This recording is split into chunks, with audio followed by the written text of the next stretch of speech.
Thanks so much for your warm welcome, for the invitation. I've done a number of church visitations, as is part of my job. I enjoy this. And I enjoy, on mornings like this especially, I enjoy the ride, however short or long it is. I'm a morning person. Rising early is not a difficulty. And to have had a ride from Winnipeg to Killarney this morning was delightful. And don't let anyone know how good the road from Ninette to Killarney is, because you might have people driving it. It is something, just smooth and silent, a beautiful thing. I'm grateful for the way the service the way we've been brought into worship this morning.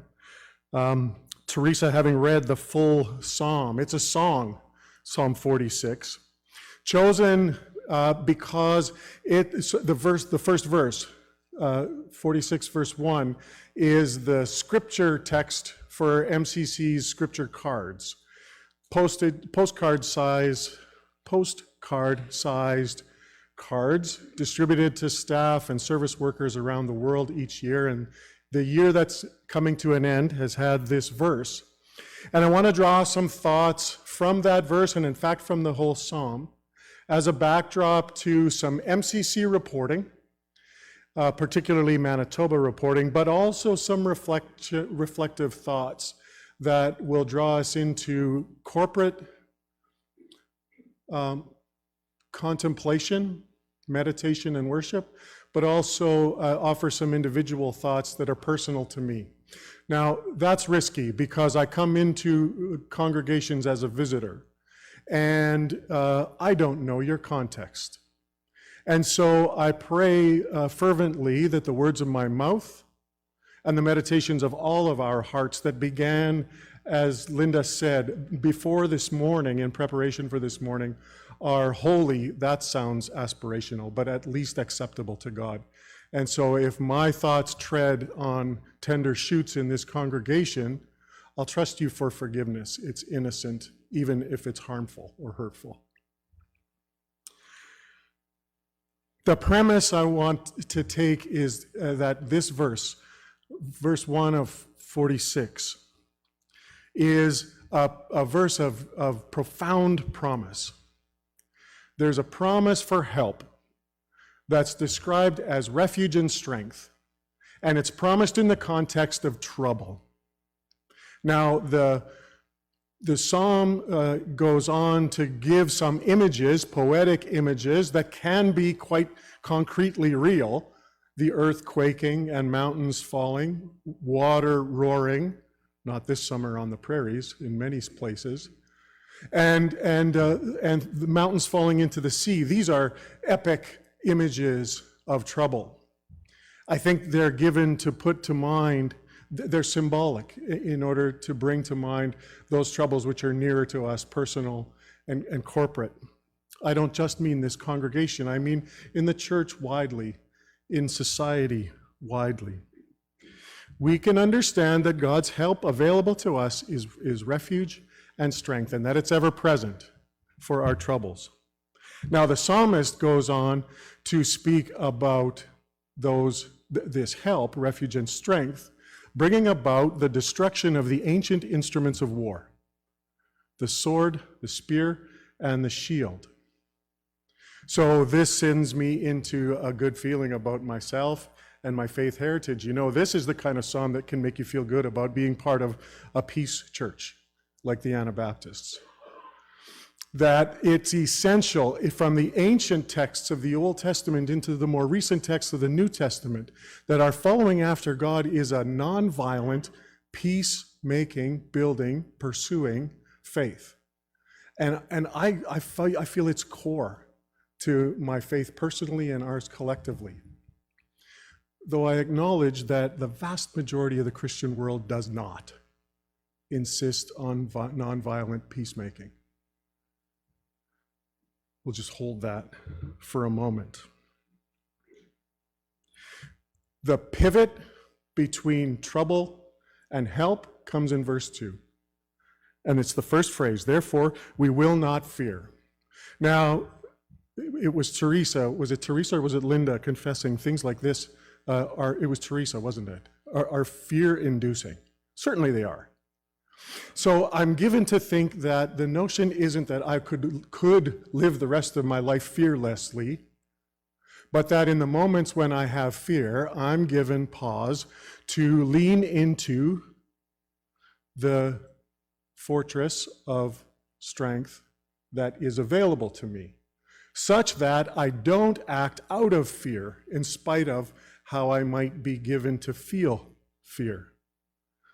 And especially not to act out of fear in ways that either literally take up or figuratively resemble the tools, the ancient tools of war that are sword-like and spear-like and shield-like. That's the backdrop.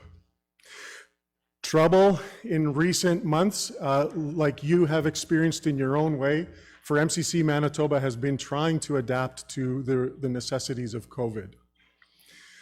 It was March, the late days of March in 2020 when the World Health Organization declared COVID-19 a pandemic.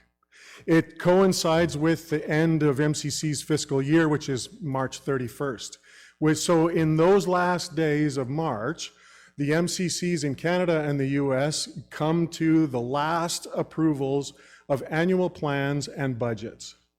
And the two national boards in Canada and the United States gathered together, as they do in March, this time virtually, to receive those plans and those budgets and give them formal approval, knowing that the next morning they would all be discarded. But you know the nature of a corporation, even a faith-based nonprofit, is the requirement to have budgets. So on the end of the fiscal year, we had them. And on the first Monday in April, as I say, we discarded them. And in great uncertainty, rebuilt budgets, hopefully not out of fear, but with a bit of shaking in the knees about how to plan and what to plan, and how long to estimate the plan to need to be put in place. So in Manitoba, we reduced our budgeted expenses by 38%, but looked for a way to do it without laying off people or closing programs. We found a way to do that with one exception, a position that had begun to be funded by an MCC Centennial campaign, which you would likely never heard about because it was quiet for a few months and then closed before it opened more widely, because everything we had planned in the centennial year 2020 was either altered in dramatic ways or canceled, including what would have been a significant fundraising campaign in addition to regular programming. That one position in Manitoba was eliminated. But we began to think, what will the effect of COVID be? The fourth of 7 operating principles in MCC is to pursue a more equitable society, such that the most vulnerable in any community is cared for, and that the community, whether church or the social network in a community or its civic government or provincial government, would have an eye to caring for the most vulnerable. How would we connect with these partners in Manitoba? How would we stay connected to community groups who are sponsoring newcomers like this community does?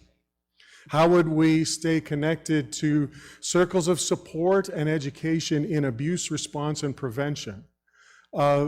A highly sought after program in MCC Manitoba, where resources and training, and in some cases, actual remediation of relationships involving intimate partner violence, whether sexual or physical or emotional. How would we do that without getting together in the same place? How would we continue to relate to Indigenous groups? And that thought became more urgent as the year wore on, as more and more graves were discovered by settlers and confirmed as known by Indigenous neighbors across the country on the sites of former residential schools. How would we do this? Thanks be to God and the technology we're enjoying even here this morning. Being able to reach out digitally had, in fact, extended our reach, if that's a reasonable way to describe it. And so training events in abuse response, in partnerships with the Salvation Army, in one case, we put together a 3-session conference and training on trauma care and trauma awareness, had a much larger subscription than had been the case in previously recent in-person events. That, as a contrast to what our staff knew and the sector knows, that in the condition of lockdown, especially prolonged lockdown, intimate partner violence increases, and calls and emails and reaches to us confirmed that thought. We wondered, what would the closure of the economy do for our local programming, and what would its impact be internationally? Because our mission is to share God's love and compassion for all in the name of Christ by meeting human need, by responding to human need in programs of peace and justice. And we have a habit of budgeting as much as we can, safely can, for those projects, and that had been promised. And so we were uncertain how we would be able to respond out of financial resources. Thrift shops were most affected, and folks in this congregation know well, affected by the restriction of operations, whether it's even simply the number of customers who could be in a shop at one time, or the number of volunteers who could be in the back working at one time, or outright closure for weeks at a time. So thrift was dramatically reduced in its operation. Still, as we revised our budget for thrift revenue, Manitoba thrift shops significantly exceeded what we reimagined would be provided in thrift for international program, and so we're grateful for that. You worked through extraordinary circumstances, much more frequently in person with distance and mask and other kinds of adaptations. And we gave thanks to God, we in the office who, like me, had 4 walls and a door that I could close and ensure that contact was managed. Donors, whether congregations, individuals, or corporations, gave more last year than in nearly any of the trailing 7 years. Only 1 year had a slightly higher amount of donated revenue, such that by the end of the fiscal year, the rise in donated dollars almost entirely buffered the necessary decline in thrift dollars.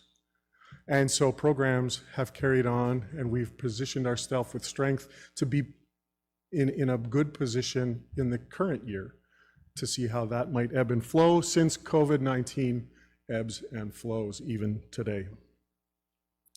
So we felt the uncertainty of planning in April of 2020. We attempted not to act in fear, and the outcomes exceeded our expectations. It feels like that God was a very present help in time of trouble. Now back to the text for a moment.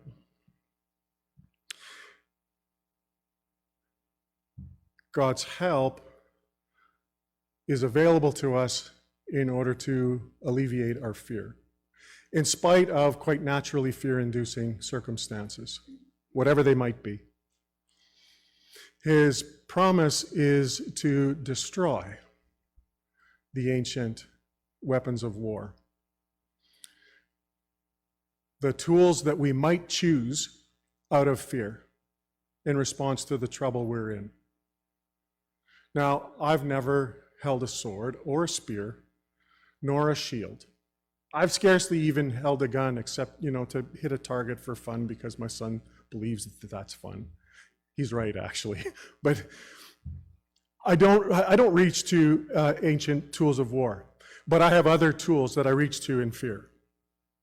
I'm quick with words. I'm quicker with words than I am with thoughts.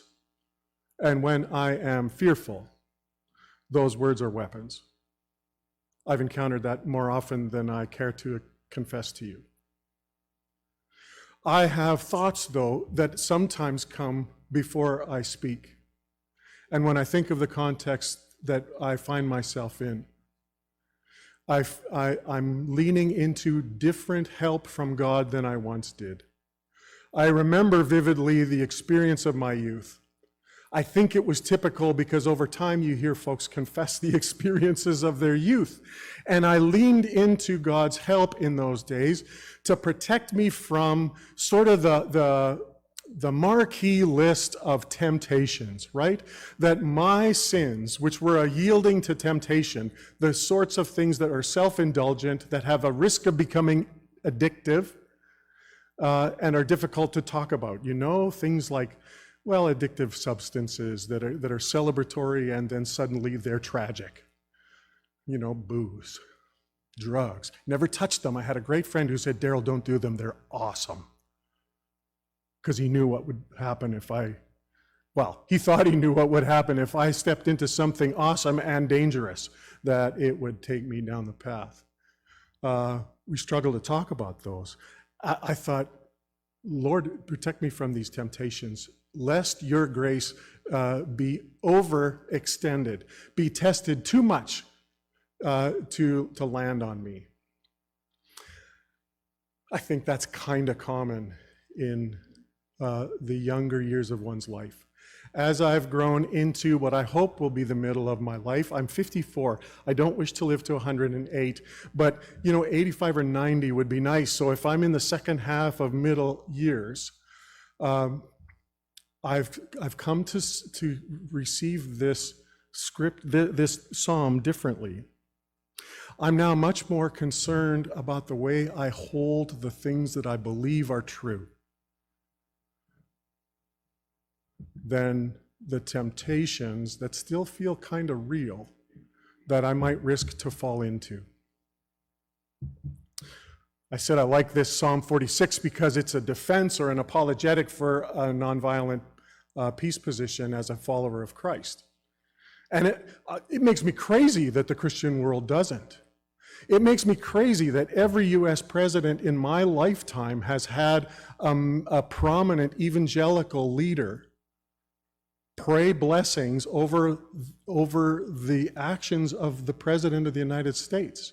The Canadian government is a little less overt in this way, but the church endorses violence as the primary tool of a national success and teaches patriotism. I don't get it. I can become aggressive on this topic, and in the doing so, I can be the problem in the way I hold what I am certain Christ calls me to do. There's a risk that the way I hold my truth, not my truth, the way I hold what I believe to be true can become a weapon engaged out of fear. I won't say much, but there are at least two positions on COVID-19 and vaccinations, and at least two sides of that question take up a highly aggressive posture. It feels fear-driven. It sounds like condemnation on the basis of certainty that the position is true. And I fear that it compromises the truth.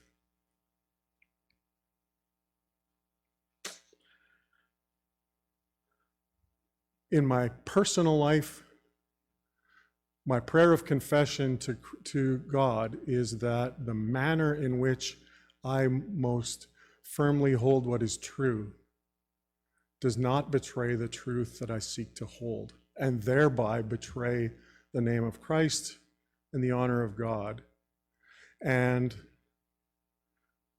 betray the refuge and the strength that God promises to provide if I can manage not to act out in fear, if I can lean into that refuge so well that in fact, in spite of my fear, I will not fear.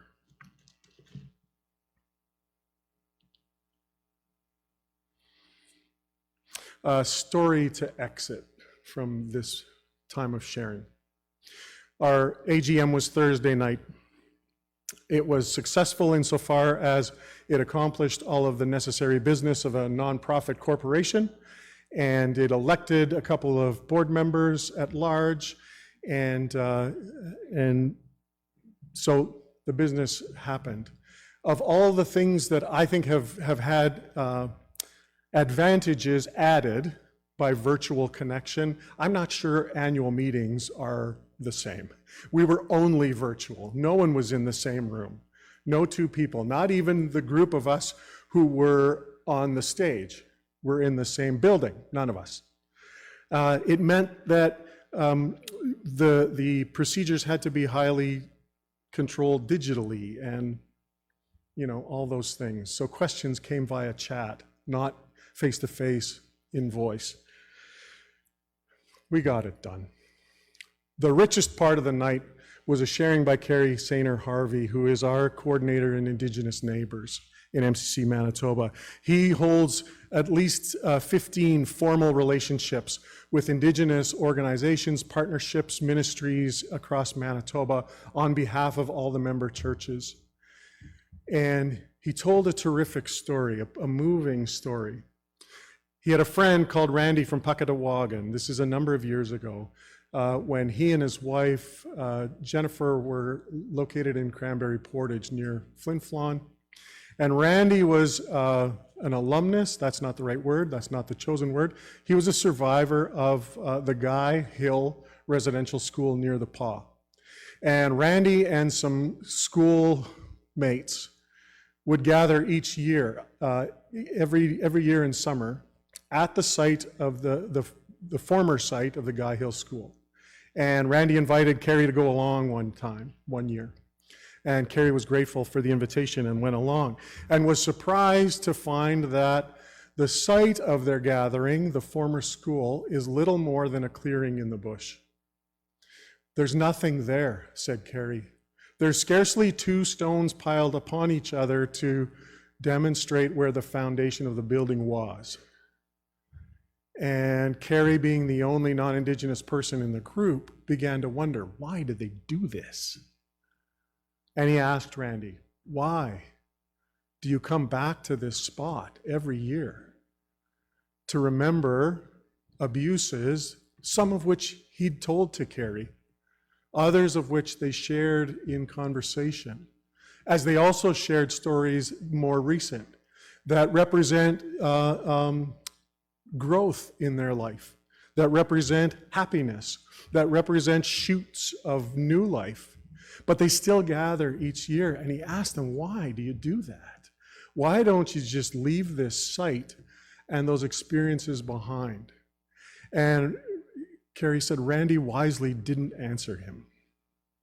It was a few years later in the public hearings that followed the Truth and Reconciliation Commission and its report and its calls to action in Winnipeg at St. John's Park, which is on Main Street, the site of a Healing Forest Winnipeg, a learning center for Indigenous and non-Indigenous folks to come and hear and think and learn lessons that have arisen out of the Truth and Reconciliation Commission.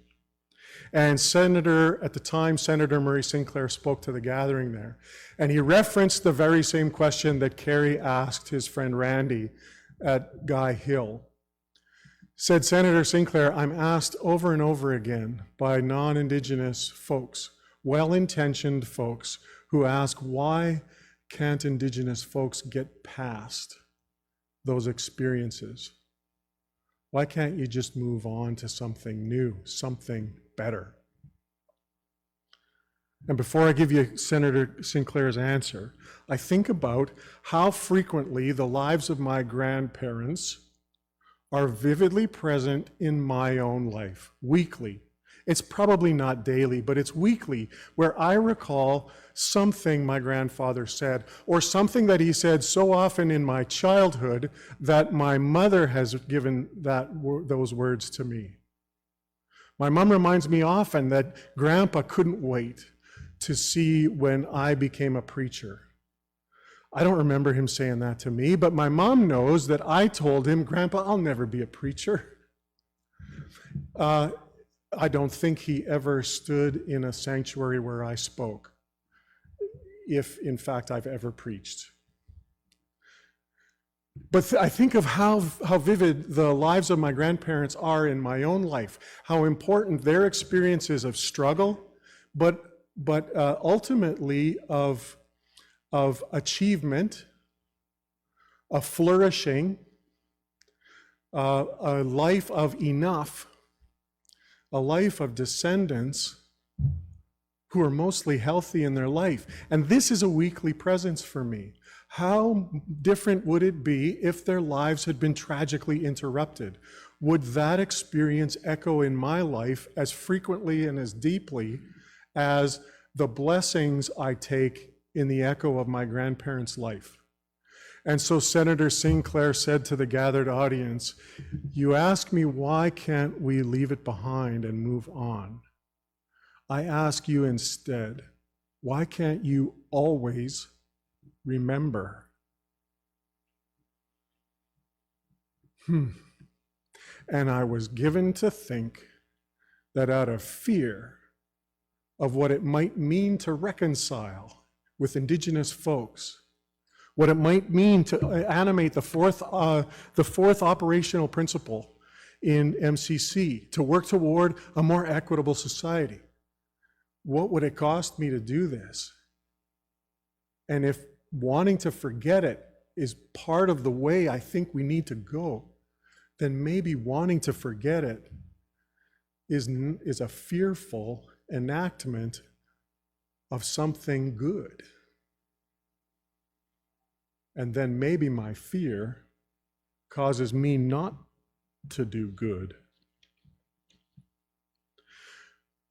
My pronouns are personal in this story. I'm talking about me. If they intersect with your thoughts, experiences, and lives, well then thanks be to God. If they don't, take them as thoughts about me. These are the thoughts that occur when he says, be still and know that I'm God. I trust that God will be exalted among the nations and that God will be exalted in all the earth. I trust it, in spite of a little bit of fear that it may not be today. Thus far this morning. Amen.